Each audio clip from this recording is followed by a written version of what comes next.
Kembali lagi bersama Miku Juan dalam podcast Ruang Miku. Ini masih segmen khusus terkait pemilu. Kita sedang berbicara tentang peran generasi muda pesisir dalam peta pemilu 2024. Dan masih bersama saya Muhammad Miftah Saban. Beliau adalah akademisi dari Universitas Banda Neira. Nah, Pak Miftah, tadi kita sudah berbincang banyak tentang kebutuhan dari masyarakat pesisir, terutama generasi muda. Nah, saya pengen tahu nih Pak, sebagai akademisi pasti setiap hari juga berinteraksi dengan mahasiswa, para pemilih, di apa namanya di kampus. Nah, situasi di kampus saat ini perbincangan pemilunya itu seperti apa Pak? Kalau boleh tahu, apakah mahasiswa Bapak antusias sekali untuk menyambut pemilu atau ada yang apatis, ada yang bodo amat lah dengan pemilu atau seperti apa Pak? Kondisi di kampus karena kampus ini merupakan lembaga yang harusnya bersih dari politik. Di ruang-ruang santai mahasiswa memperbincangkan hal itu. Ada yang optimis bahwa suara mereka bisa diperjuangkan dan akan menentukan arah kebijakan, dan ada juga mahasiswa yang sampai hari ini benar-benar tidak percaya dengan politik karena mereka menganggap bahwa politik itu sama saja, siapapun yang terpilih toh akan seperti ini saja. Nah, itu terjadi perbincangan di ruang-ruang santai. Tapi dalam beberapa kesempatan, termasuk saya dan beberapa dosen, kita selalu memberikan pendidikan politik kepada para mahasiswa bahwa anak muda juga punya peran penting dalam menentukan arah kebijakan. Makanya kita tidak boleh kita tidak boleh lepas tangan dari politik. Baik Pak, jadi sebagai akademisi, sebagai dosen juga pasti setiap harinya Bapak juga berinteraksi dengan banyak sekali mahasiswa-mahasiswi di Universitas Banda Neira. Nah, saya pengen tahu nih, kira-kira bagaimana situasi perbincangan di kampus terkait dengan pemilu itu seperti apa? Apakah mahasiswa Bapak itu antusias menyambut pemilu nanti atau mereka terkesannya apatis atau bodo amat lah dengan pemilu? Seperti apa Pak? Ya, kondisi di kampus mahasiswa ini beragam ya, mahasiswa beragam. Ada yang semangat sekali menyambut pemilu 2024 dan ada juga yang kemudian masa bodoh.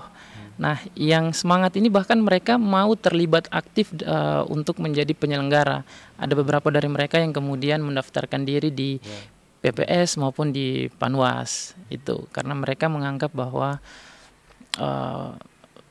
peran mereka sangat menentukan arah kebijakan sehingga mereka antusias.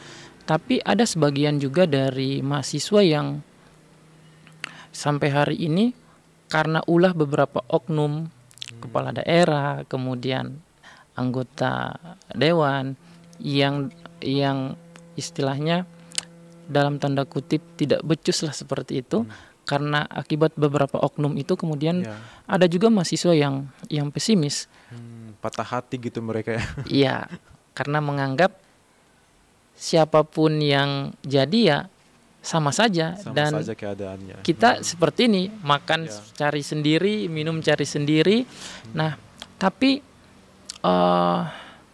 saya bersyukur sih beberapa dosen juga dan termasuk saya di sela-sela perkuliahan kami memberikan pendidikan politik kepada mereka bahwa generasi muda harus ambil peran.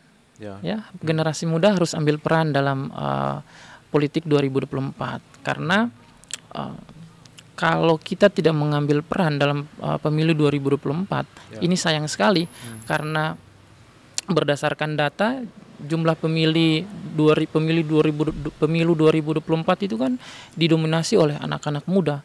Kalau anak mudanya saja masa bodoh berarti arah kebijakan 5 tahun ini akan susah. Makanya disitulah kita sering sekali memberikan pendidikan politik baik pada saat kuliah atau pada saat ngobrol-ngobrol santai sehingga mereka punya pemahaman bahwa memang politik ini penting.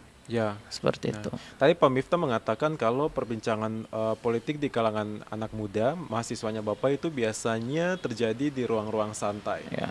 Nah, apakah sejauh ini sudah adakah yang menginisiasi untuk membuka ruang-ruang publik supaya anak-anak muda ini bisa mendengar apa namanya visi misi misalnya dari para kontestan atau mereka menyampaikan aspirasi mereka?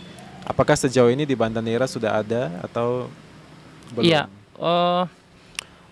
beberapa anak muda sudah membicarakan ini, eh, termasuk juga beberapa yang dari mahasiswa. Ya.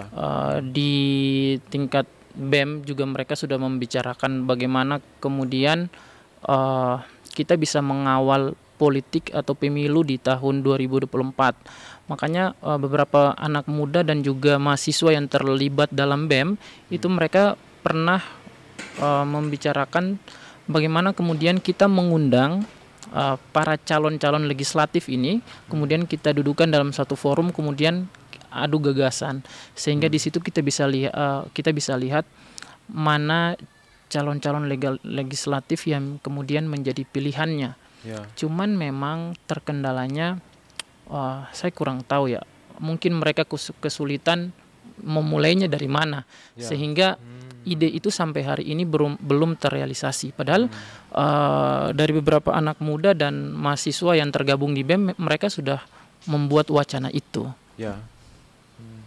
Oke, baik. Jadi ini ide yang sangat bagus sih karena Ya. kalau bicara soal pemilu tahun depan, yang aktor-aktor yang nanti mungkin akan setidaknya berdampak langsung pada masyarakat Banda Neira hari ini adalah calegnya, Ya. lebih ke calon legislatifnya ya. Karena ya berdasarkan caleg yang akan bekerja di dapil ini secara Ya. langsung kepada masyarakat. Baik, semoga idenya dapat terlaksana Pak untuk mengumpulkan semua caleg dan benar-benar masing-masing mengadu gagasannya Ya, begitu. ya. Nah, luar biasa sekali. Nah, terkait dengan apa namanya pemilih pemula, kan tadi dikatakan sama Bapak kalau beberapa dari mahasiswa Bapak itu ada yang apatis dan terkesan masa bodoh dengan pemilu gitu karena mereka tidak merasa berdampak langsung gitu. Nah, lalu apa peran dari akademisi sendiri Pak untuk kayak terus berusaha mengaktifkan hal-hal itu supaya anak-anak tetap update dengan perkembangan pemilu itu Pak? Iya, kami para dosen biasanya mensisipkan motivasi-motivasi kehidupan, termasuk juga di dalamnya memotivasi mahasiswa memperkuat pendidikan politik mereka, bahwa sekarang ini zamannya anak muda untuk mengambil peran. Zamannya anak muda untuk mengambil peran. Zamannya anak muda mengambil peran dan pastinya anak muda itu sendiri juga terlibat untuk memilih dan bila perlu mereka juga masuk menjadi bagian dari yang terpilih. Ya, kira-kira betul. begitu ya Pak pastinya. Ya. Betul sekali. Oke, dan satu hal lagi Pak yang ingin saya tanyakan terkait dengan anak muda di Banda Neira. Banyak sekali hal-hal yang kita lihat secara nasional ya Pak.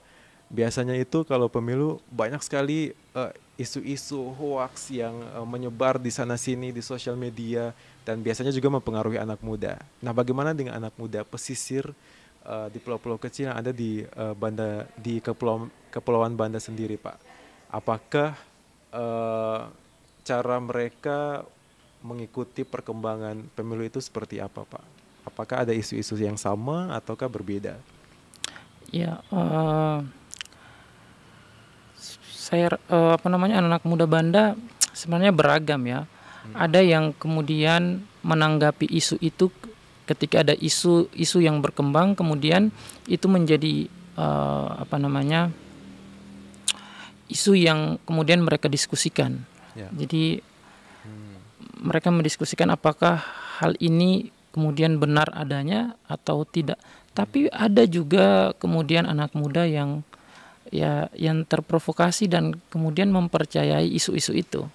Itu saya rasa anak muda Banda juga sudah umum seperti itu. Jadi ada yang cepat terprovokasi dengan suatu kabar, ada anak muda yang mereka ketika mendapatkan kabar tertentu kemudian itu menjadi materi untuk didiskusikan. Nah, itu saya lihat banyak beberapa teman-teman yang mahasiswa yang tergabung di Badan Eksekutif Mahasiswa, mereka terkadang membuat diskusi-diskusi ringan di kalangan mereka kemudian diperbincangkan, dan setelah itu mereka membuat satu ruang diskusi yang besar di tingkat BEM untuk mereka diskusikan. Oke, keren sekali ya. Jadi semuanya dibawa ke dalam diskusi yang pastinya juga diskusinya sangat dalam dan terkait dengan apa yang ingin dicapai bersama kayak gitu. Nah, pertanyaan terakhir saya buat Pak Miftah nih. Dalam 10 tahun dari sekarang, Pak Miftah ingin melihat Banda Neira itu seperti apa? Apa yang diekspektasikan dari pemilu 2024 membawa apa untuk Banda Neira sampai 10 tahun mendatang? Iya, saya berharap 10 tahun mendatang tentunya Banda sudah lebih maju dari hari ini. Dan yang terpenting adalah karena generasi muda kita sangat banyak, saya berharap generasi muda kita ini bisa diberdayakan lewat program-program pelatihan, sehingga anak muda 10 tahun ke depan bukan lagi menjadi tamu di rumah sendiri, tapi mereka yang kemudian sudah terlibat langsung dalam pembangunan yang ada di Banda. Makanya harapannya setelah pemilu ini mereka bisa diberdayakan lewat pelatihan-pelatihan untuk pengembangan yang tentunya mereka punya potensi. Mereka anak muda punya potensi, tinggal bagaimana kemudian mereka diberikan kesempatan untuk melakukan itu lewat kegiatan-kegiatan pemberdayaan dan kegiatan pelatihan. Baik, luar biasa sekali Pak Muhammad Miftah Saban. Terima kasih banyak Pak sudah hadir Sama-sama. di podcast kami. Terima kasih banyak sudah berbincang banyak tentang generasi muda yang ada di pesisir, dan selamat juga Pak untuk berkompetisi secara sehat nanti di pemilu 2024. Siap, terima kasih. Pak. Dan pemirsa sekalian, demikianlah tadi perbincangan kami dengan Pak Miftah terkait dengan suara generasi pesisir yang ada di Kepulauan Banda untuk menyambut pemilu tahun 2024, dan semoga ini juga dapat menjadi inspirasi dan pengetahuan baru bagi pemirsa sekalian yang menyaksikan podcast kami. Terus saksikan podcast Ruang Miku TVRI Stasiun Maluku, dan jangan lupa juga untuk terus ikuti akun sosial media dari TVRI Stasiun Maluku, dan semoga kita dapat bertemu nanti di bilik suara masing-masing dan memilih dengan sehat, dan pastinya kita mengharapkan pemilu kita bersih, jujur, dan juga adil. Sampai jumpa dalam podcast Ruang Miku selanjutnya.